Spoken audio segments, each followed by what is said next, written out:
procedure. Mom, I am going to take the vital signs, which is your temperature, then your pulse rate, and then your respiratory rate, and your blood pressure. May I get the consent, Mom, to do these procedures? After getting the patient's consent, we will now provide privacy for the patient and then perform an ID. Assuming that I am already performed an ID, I will now prepare the picture.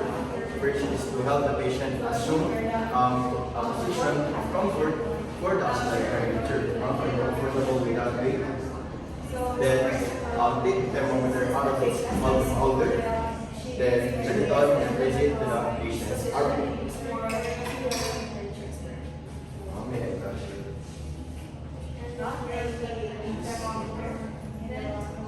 Then we're going to prepare the equipment, setting on the make sure that Okay. Then remove the thermometer once it dips and read the digital display. provide privacy to the patient, and we're going to perform an ID. Okay, let's wait for the weeks. And then we're going to help the patient After that, we will read the temperature of the patient.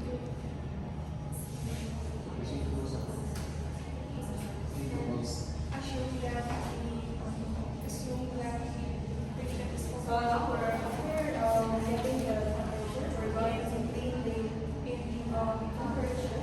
I remember the accelerated temperature. So first we're going we were doing this one. While waiting for the temperature, we will now. and then place it on the patient. Let's take it back to Mom, your temperature is normal, no signs of fever, no signs of hypothermia. Before placing it back to the holder, make sure it is cleansed with an alcohol swab. So this is the patient for a comfortable and his arm should be supported. Then place it back to the holder. Then, when taking the pulse rate, assume the position of the client is comfortable. Then, make sure the arms is relaxed and supported. Then palpate the radial pulse or the inner surface of the wrist, which is the radial pulse, gently so that you can feel the pulse. And then we're going to against the thermometer and just if she pulls the digital display, which is 37 here, After that, we will Make sure that you palpate the wrist over against the adjacent bone so that the pulse is felt distinctly. Read the pulse for a full 1 minute.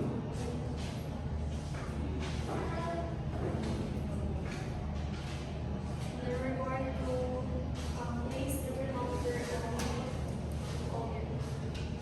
And now we're going to assess the patient's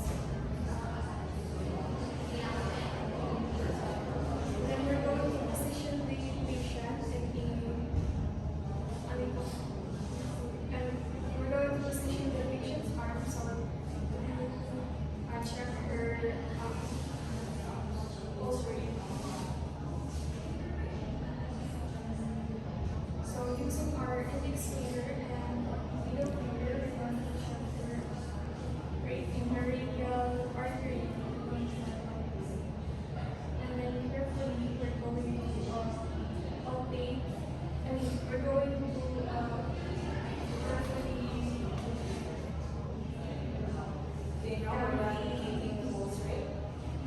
So we're going to The pulse rate of the patient is 88, and then the respiratory rate of the patient is 16 breaths per minute. As I palpate the pulse rate, I also counted for the respiratory rate, so the patient is not aware of the procedure. Therefore, she doesn't have a chance to alter the information. After taking the respiratory rate, we will now proceed for the blood pressure. radial artery. Then, when taking the blood pressure, assume the patient is in a comfortable position or the correct position. Then remove or rearrange the clothing to expose the area where the cuff will be applied. Place the cuff approximately 1 to 2 inches above inner aspects of the elbow, and then the bladder over the brachial artery.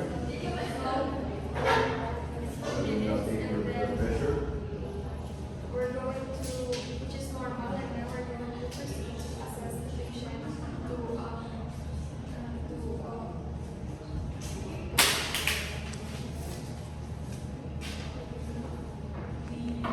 then we're going to help the patient to comfortable in her position. Make sure it's not too tight and not too loose. Okay. Then place the manometer gauge at the level.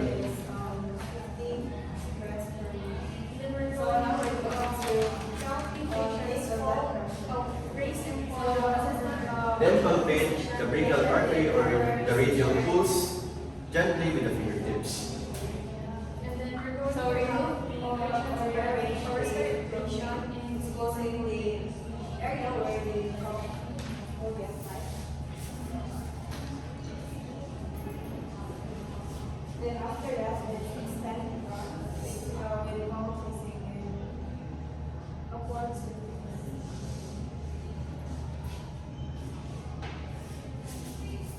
Next is place the cuff approximately 1 to 2 inches Then tighten the valve above the elbow. on the air pump and inflate. And now that the patient's breathing position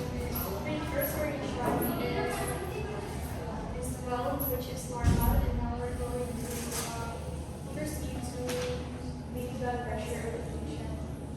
First, we're going to assess Note the point on the gauge where the pulse disappears, and then inflate the cuff and wait for 15 seconds.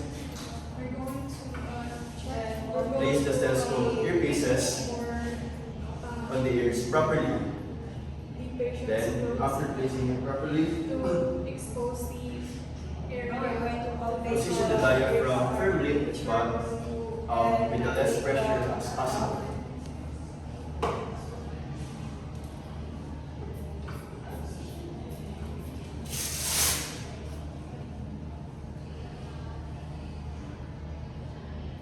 Placing the cuff on the upper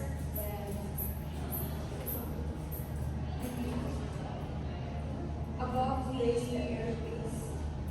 elbow, upper elbow of the patient in 1 to 2 inches. Then we're going to place our fingers and palpate the patient's. The patient's BP is 110/70, which means it is normal. No signs of abnormalities. In taking the blood pressure, note the point on the gauge where the first appearance of the faint but clear sound, and note it as the systolic pressure. Make sure to Place the manometer on the item. Make sure to place it on the nearest or the closest to the number, and then also note the diastolic pressure, which is the last sound you hear. Then deflate the cuff and remove the cuff from the patient's arm. After the procedures, make sure to perform an hygiene and report any abnormalities when taking the body signs to the appropriate